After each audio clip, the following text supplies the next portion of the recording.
Good afternoon. My name is Gino and this is Gino's show. I met this young lady in Rotary and she came as a speaker. So when I heard her story, I said, maybe you should come to Acton so somebody will be able to understand what you went through. Her name is Wanda Nordlie. Okay, and now she also wrote a book from her story. So what I'm going to ask her to tell me her story. So between the ages of 2 through 7, I was a child of the foster care system. And unfortunately, during that time, I suffered a lot of physical and emotional abuse, and so did my siblings at the time. When I was 5 years old, I remember being terrified because I heard my stepfather screaming at my brother, and he was screaming at him and asking him, who ate the food that I brought into this house? Because with my stepfather, he had his own 2 daughters, and we weren't allowed to eat any of the food that he brought into the house. So he would get very angry if something was missing. So as he was screaming at my brother, my brother courageously, admitted that he gave me food because I was hungry. And so that made my stepfather even more furious. And unfortunately, what I witnessed was, my stepfather just lifting up my brother like a rag doll, flipping him over, holding him upside down by his ankles, and then violently smashing his head on the floor. And he would do this and, a number of times. And I remember, being so scared and, screaming at my stepfather, asking him to just please stop. I begged him to stop and said, I won't eat ever again. Just please stop hurting my brother. And, he finally let my brother go and walked away. And then I went to try to, help my brother.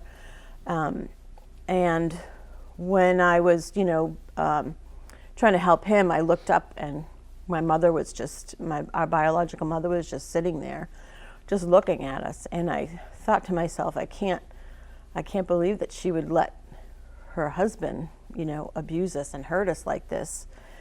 And she suffered, greatly from alcoholism. She drank every day, all day. And so, our life there was not good, this was a time when we had just returned back to her custody after being in another foster home.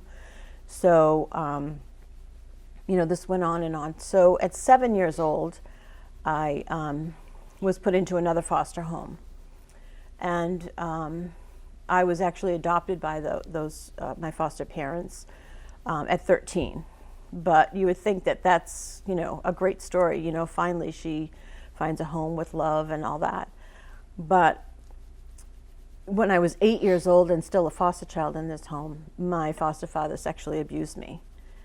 And for so long, I just, buried and, didn't want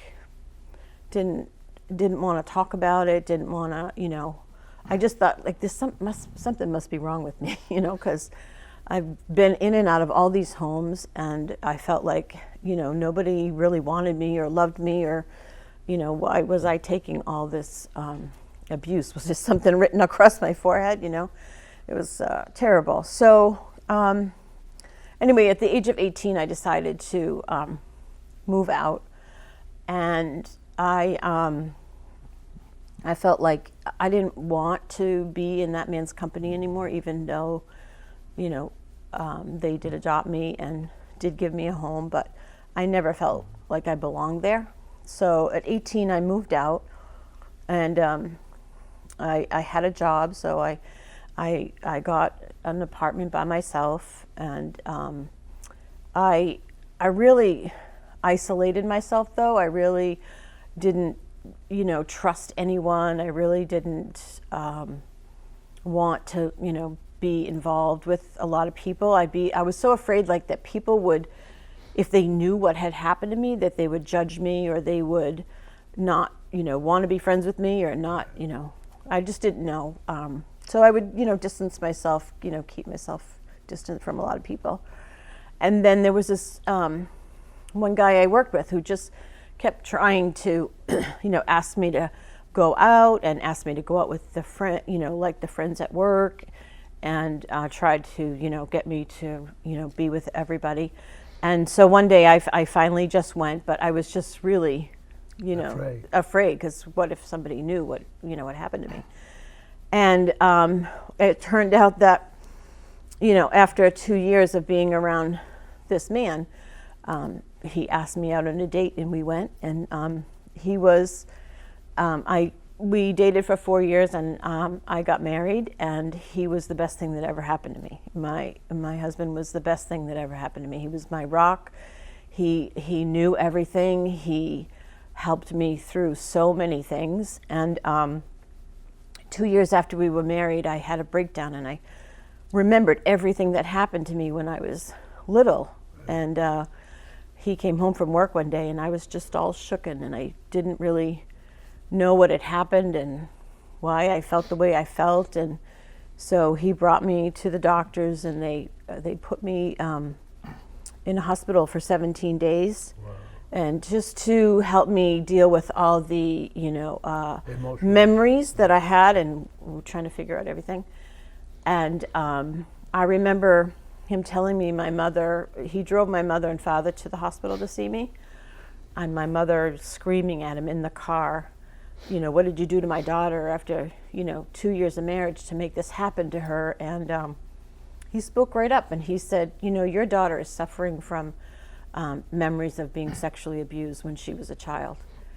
And my husband said you could hear a pin drop, because she knew what had happened. I had gone to her when I was younger, and so that was like the beginning of me starting to heal and figure, my husband and I, my husband was really supportive, and he said, if you don't want to have any relationship with your father, that's fine. We don't have to, go to family functions if that's really, helps you. And, so it was me like taking the control back from the abuse, and taking the control away from my father about, keeping the secret, not telling anybody, and controlling me, or what I say, what I do, all those things. So my husband and I, after a few years, we had a son, but unfortunately he passed away. He was born with congenital heart failure, so in 1990 he passed away, so that was a year after my breakdown. And then 5 years later, we had another son. He is doing great. He's 24 now. But another challenge that I faced was my husband passed away when my son was 16 months old from heart disease as well, that we didn't know that he was living with. So, I feel grateful and blessed that I had 14 wonderful years with him. But unfortunately, when he passed, my father, snuck his way back in to try to control everything, and not like me tell anybody anything, and try to, demean me and make me feel worse. And, because I really needed my mother's help with just a 16-month-old. So it was a struggle, because I then, thought after my husband died, I really didn't have anyone on my side, anyone to help me get through all this. So I was asked to, I have some really good friends in New York, and friends in New York, they're like, oh, come out here and just your son is really young, he's not in school yet, stay out here and whatever. And I was only going to stay for like a month, and I ended up staying for almost 4 years. So, and working in New York, and then having my son start school and all that. Right. And then my mom got really sick, and I felt like I needed to go back, come home. So I did that, and it just was it was just like a vicious circle. Every few years, it was just God was testing you. I think so. I think so. So in 2015, my mom, well, she had dementia, and it was really difficult for my father to take care of her, because he was diagnosed with cancer, bladder cancer. So we had to put her in a nursing home. So I helped take care of her while she was in the nursing home, and then she passed in June of 2015. And then it wasn't a couple of weeks later that we had to start dealing with my dad having problems because they only gave him like a year to live. And so I don't know how this happened, but I somehow thought my mother would want me to help take care of him too in his end of life. And I remember him saying to me in the hospital, you know, a few times, I just want to be forgiven. And I would say to him, it's not up to me to forgive you. You need to ask for forgiveness from your higher power. And when he was home on hospice care, at one point he did ask to see a priest. And so I was really happy that he did that, because it was something that I think, you know, would put closure to all of this, you know. And so after, you know, so he passed in September of 2015, so 2.5 months apart. He passed. They were married for 69 years. So so I think, you know, I felt really isolated. I felt like an orphan again. It was like crazy, you know. I still had my son, but now I have no parents. I have no, you know, husband. So like, I'm grateful that I had those, you know, few weeks with him to try to, you know, put some closure to this. But I felt like I still wasn't healed. I felt like there was still something I needed to do. And I had journaled for many years, and I had been seeing a family and trauma counselor, and she said, just keep writing, because when you write, you get it out. So I would write, and I would read it to her and everything. And she said, you should probably write a book. And I said, I've never written a book in my life, so I don't know, you know. I'd never written a poem, so anyway. But so I did, and I just kept writing and kept sharing it with her. And it took me about 1.5 years, and I wrote my book, Power to Heal My Whole Self. And it is a memoir journey of my life, you know, the devastation with losing a child and my husband, and you know, and then finding a way at the end, finding a way to get to the other side of the healing. And it has been the most therapeutic thing I have ever done for myself. Sure. And my purpose in writing this book, as I have said since its release last October, is that somebody else will read this book and have the courage to, you know, get the help that they need and release the hurt and the anger and all of that, and try to get to the other side of it. Because for so many years I was disconnected, and you kept it to yourself. I kept it to myself, and once it came out, I have had nothing but positive feedback from people.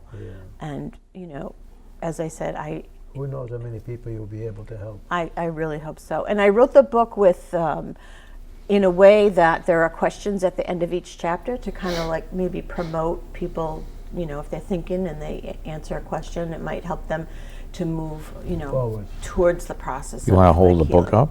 Yeah, sure. You don't tell them where they can get it. They can get it on Amazon. Yay. They can get it in the Kindle version or on paperback. What's the version? Kindle version, like an e-reader. Yeah. So in front of the camera. You want to hold it? So that's my book, Power to Heal My Whole Self. Ladies and gentlemen, the audience, if you see the book on Amazon, somebody might need it to read it, so they have all the anger come out of their system. They'll be able to help somebody else. Yeah. So this young lady went through so much that she was also able to forgive. We have to be able to forgive. Yeah. And if it's not something for, you know, the viewers, and they know somebody that's going through some information, because some of I worked in a substance abuse unit for 6 years, and I worked with over 400 clients going through this like healing process and trying to figure out what's holding them back from moving forward. And that was another reason why I wrote it, because I want to try to help other people. I left the substance abuse unit, and I want to just try to help people. Well, I guess I hold it long enough. I guess you were able to see it. I hope you enjoyed the book and the story that you heard here. This young lady went through a lot. Thank you. You know. Have any questions? You have any questions, sir? Not at the moment, sir. Yeah, right now I'm just focused on trying to Promote the book. promote the book. I'm releasing a companion workbook I that got I'm it. going to do with workshops. I see. So that should be coming out soon, and it'll be right with that book. You'll see it on Oh, Amazon. that's beautiful. Yeah. So yeah, so I'm trying to I'm working with churches to see if we can do some kind of workshop, or maybe through the library, and more speaking events, just to try to get the message out there to help more people. Speaking is the best way to make- get the message out and to help other people. Did you go to any synagogues? Nope, You should. you can give me information and I'll go. Yep. Put the onus on me, huh? Yeah. Nevertheless, Yeah. you might see her in another TV station that we both involved here in Gee, Westford. I wonder where that is. Oh, you just told them, okay. You could also email me. Yeah. It's at WEN, which is my first, middle, and last initial, Wanda Elizabeth Nordlie. So WEN at WandaNordlie.com. You want to spell Say so- Nordlie? Say slowly. I get in front of the TV. Okay. It's WEN at WandaNordlie.com. That's WandaNordlie.com. See, I would have thought it was a Y. Okay, now Which you one? have the address. Nordlie. You have the. So if you have any question, you can send her an email. Thank you so much, Wanda. Thank you, Gino. Thank you for coming. I wanted to say thank you for watching this program. I'm sorry that was a little sad. Get individual to tell me a story that are able to help other people. Thank you so much, and you have a good day.